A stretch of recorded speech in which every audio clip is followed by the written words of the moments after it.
قد قامت الصلاة قد قامت الصلاة الله أكبر الله أكبر. In my definition, life is to be a father, as a man. That's the goal of your entire life, and thinking about our daughter day and night. She asking me, I don't want to contact anyone, I changed my number. Someone is pushing her.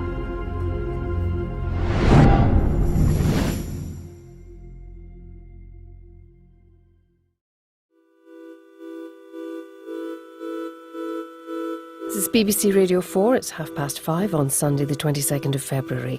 3 London schoolgirls, aged 15 and 16, and described as straight-A students, are thought to be heading to Syria to join Islamic State. We don't know exactly what motivated these 3 friends to leave home. The fear is that those 3 girls have gone to Syria to become jihadi brides. Police say they took a flight to Istanbul, Turkey from London's Gatwick Airport on Tuesday. 15-year-old Shamima Begum, 16-year-old Khadija Sultana and a third girl who's not been named have travelled to Turkey and may already be in Syria. That unnamed girl turned out to be 15-year-old Amira Abbas, and like many other young people who've joined the Islamic State, she was a typical British child. She supported Chelsea Football Club and enjoyed athletics, painting her nails and shopping. She was also a conscientious student whose photograph decorated her school walls. Shortly after news of their disappearance broke, attitudes started to emerge that said good riddance to anyone wishing to travel to Syria. But Vice News wanted to find out how these girls were radicalised and what life was like for the families they left behind.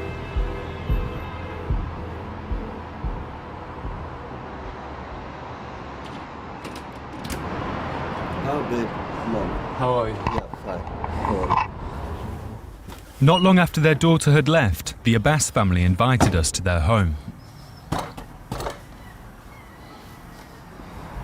Do you spend lots of time looking at her pictures still? Yeah. That's Amira. Yeah. How old is she then? 14, this last year.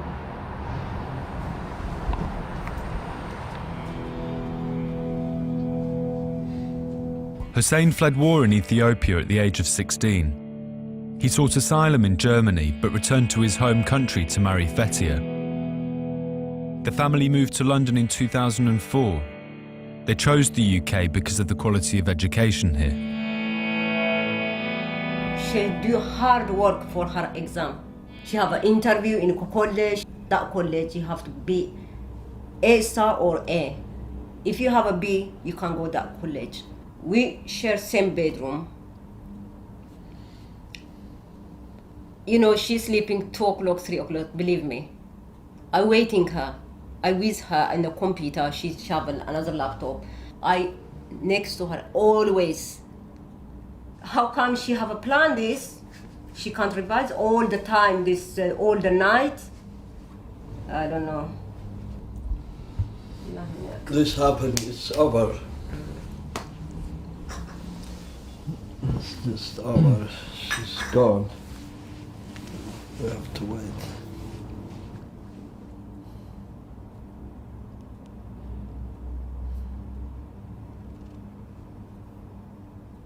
But before she went away, she asked to change her phone and... Yeah.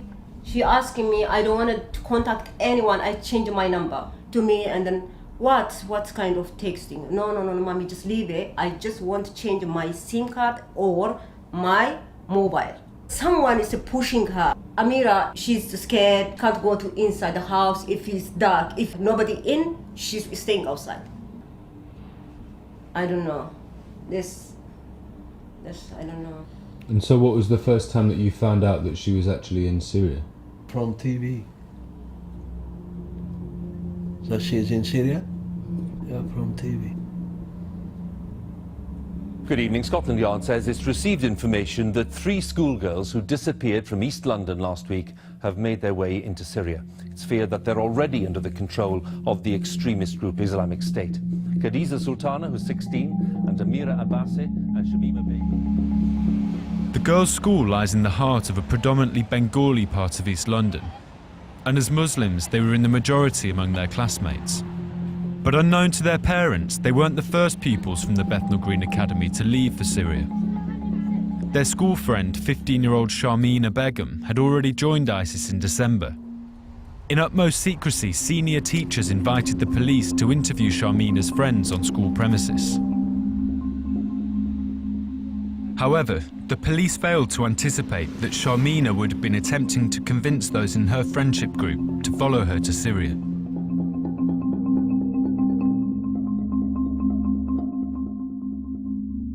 While researching this film, multiple sources close to the case have claimed that in fact Shamina was the driving force behind Amira's radicalisation, after she was radicalised herself during the previous summer holiday.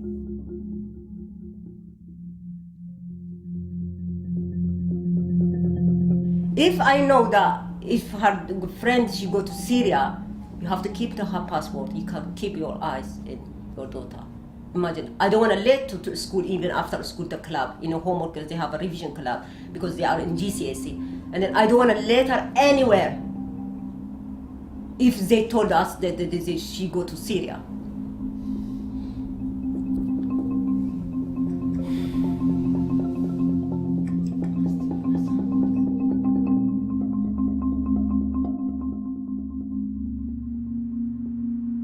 While Amira's parents continued to replay every moment before she left, we approached those responsible for the children at school for a comment. Both the police and the teachers declined.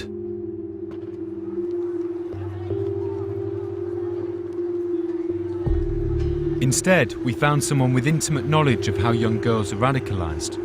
Because she works with radicalised girls on a daily basis, she wanted to remain anonymous.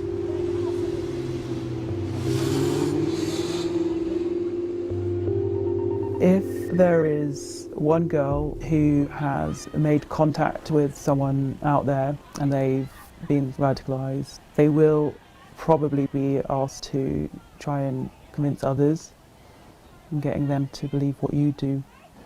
I've been told that they tell you to book holidays to make sure that people don't suspect anything, especially family.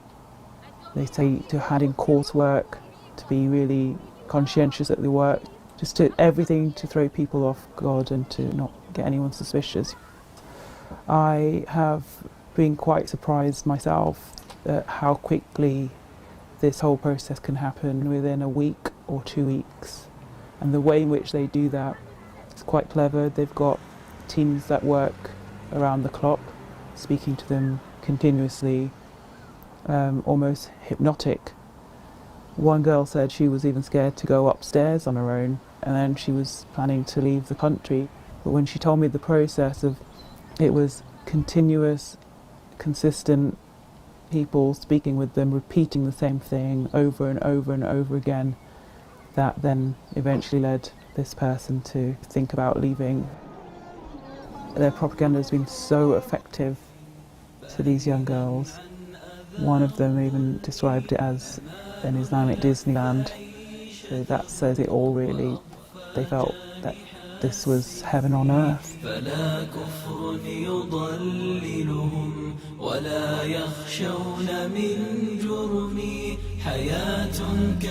With the power of the Islamic State's tactics to attract young recruits to Syria already at play, the only opportunity to stop the girls leaving had been lost. It was only after the girls had left that their parents would discover the police's attempt to contact them about Shamina. This was done 2 months into their investigation, via letters handed to the girls themselves, which never made it home. Because of the nature of this case, all 3 families were being assisted by a lawyer who specialised in terrorism offences. I went to meet up with him to find out what was at stake for them all. Why do these families need a solicitor? Why do they need representation?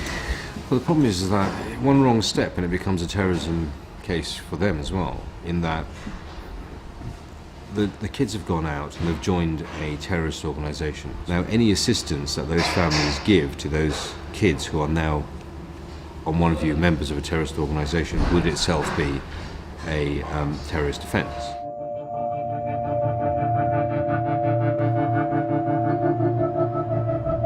The lawyer was on his way to visit Mr. Abbas, who'd been called to give evidence to a panel of British parliamentarians who wanted to examine what had happened in this case.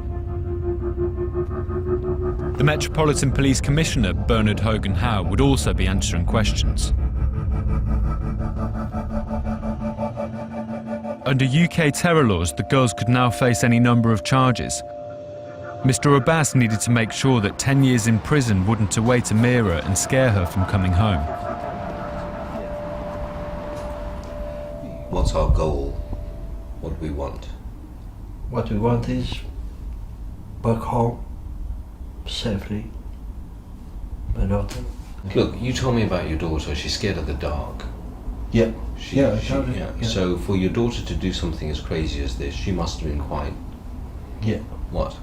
Yeah, scared. Yeah. Okay. What do you want? My daughter to come back safely. Where? Not in prison, but in home. Why? Because she's already... Just remember that and keep saying that. Okay. Yeah. She's a child. I want my daughter back, home, not in prison. Yeah. Yeah. Because she's a child and a victim. Okay? Yeah. Full stop. Full stop. See? Let's bring her back. Inshallah. Inshallah.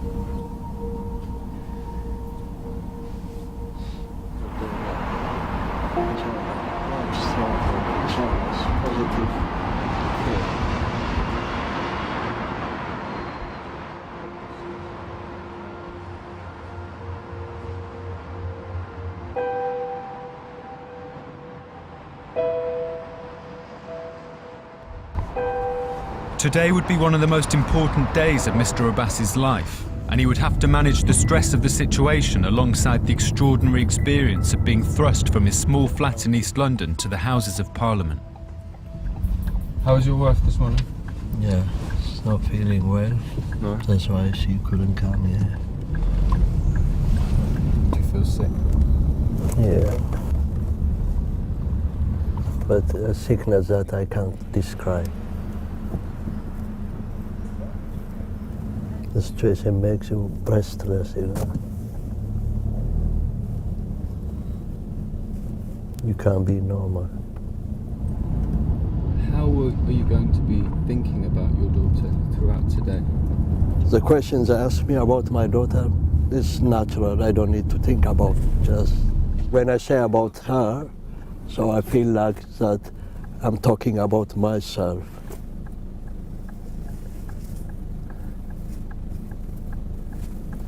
As simple as that.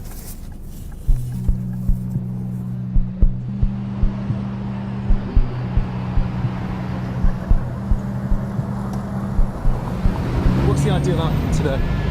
The ideal outcome is that Mr. Hogan-Howe says that he's sorry for the blunders that have led to these girls ultimately finding themselves in a war zone, and that he will treat them as victims if they were to come back, because they are children.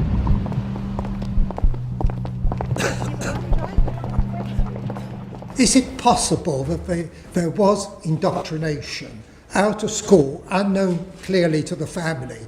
As I know my daughter, it's very difficult to predicate why they leave this country. That's why we are left on middle of nowhere. We really in trouble. Why? It's specific to these parents that they don't know the answer to that question. In the same way that a parent whose child has been taken away, let's say, falls in love with a teacher and runs off to France, does not know how that happened, but it is shocking to them. Also, in my view, it doesn't make sense. If we say, for example, I give James missing, it's not a complete sentence, as I understand. Where? That, as a family, we have to know that we can prevent this to happen. Yes, we are very clear as a committee. What you're saying to us is if you'd known about this letter, if you'd known about the contents, Absolutely, you might have been able to... You can't be 100% sure, but you might have been able to prevent them going. The police were then brought in for questioning about why they didn't fully inform the parents of their investigation. Well, first of all, we're sorry if the family feel like that, and clearly it's a terrible situation they find themselves in, having lost their daughters in such a horrible way. I'm also sorry that, the letter that we intended to get to them didn't get through. With hindsight, obviously we now know that these girls were planning to go, and neither the family, the police, the school, nor anyone else realised that. There's an important thing to say here, it's every case on its merits. We have no evidence in this case that these 3 girls are responsible for any terrorist offences. In other words, if they return, they will not be returning to jail. They can return to their families. Yes. Is that what you're saying Yes. today? Yes. It was an unprecedented result. Never before had the police offered a potential returnee from the Islamic State immunity from prosecution. For the families, at least, it provided a glimmer of hope in their otherwise desperate situation. Right, stop now, please. We found Abbas later that evening as he reflected on the day. You see, when I think back to my life history, generally living here in England, I've never dreamed, but I'm here now. Anything can happen. Daughter miss. One day, maybe I see her and talk, even forget this day. And as if nothing happened, we can go forward.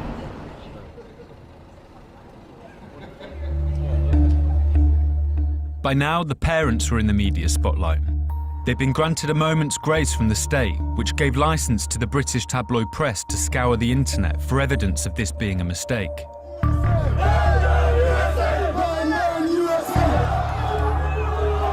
A video of him at a rally 3 years earlier surfaced in the press. It was of a protest against a film which criticised the life of the Prophet Muhammad. While hundreds of people turned out to voice their feelings about this attack on their faith, extremists used the gathering to shout their claims as well.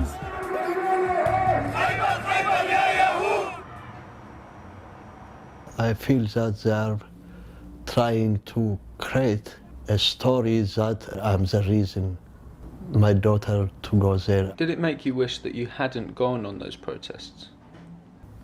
No, because it's already happened. I was amazing what kind of country I am, so I can express myself. I was happy to have that freedom. I mean, this is a bit nonsense. I mean, you go there because you exercise your freedom and label you as you are fanatic and radical and terrorist. I mean, we think that we are fantastic here, not fanatic. Yeah, we're fantastic. We're grateful. I mean, When you saw the Daily Mail's piece about your husband, could you have ever imagined that that would be the twist? Yes, the twist, because you know that following the people, they're making the demonstration. He don't know anything, just he followed them.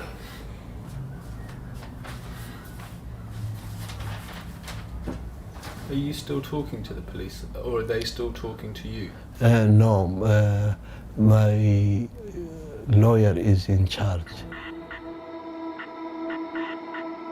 We visited the lawyer once more.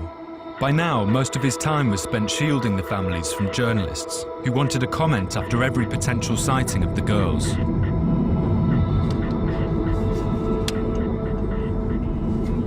Hello.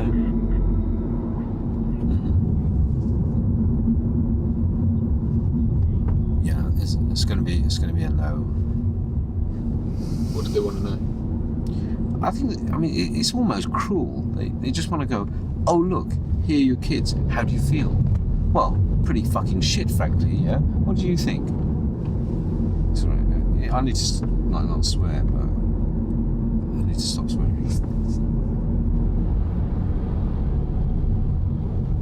How are the different families taking it? Well, Abbas is a dad. In terms of the other families, we're dealing with a sister and a first cousin, so they have a very different dynamic. And I'm a father. If I was in his position, I wouldn't even bother calling 999. I'd have been on a plane straight away, basically calling everybody else that I knew. because the police are just archaeologists, really. Salam Abbas, you okay? Ah.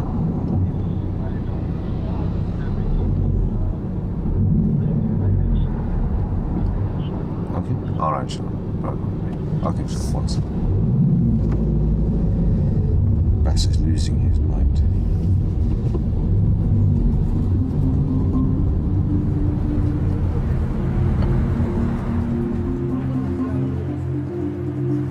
We went back to the Abbas's home for one final visit, as the reality of life without Amira started to sink in. How are you coping? Very difficult to cope. We really, this last 2 months we don't have a word to explain it, how hard it is. We really miss Amira. Our hope is like, I don't know, like finished, because nobody contact us, No second without remembering her. Have you sort of got any more of a sort of idea now why it might have happened?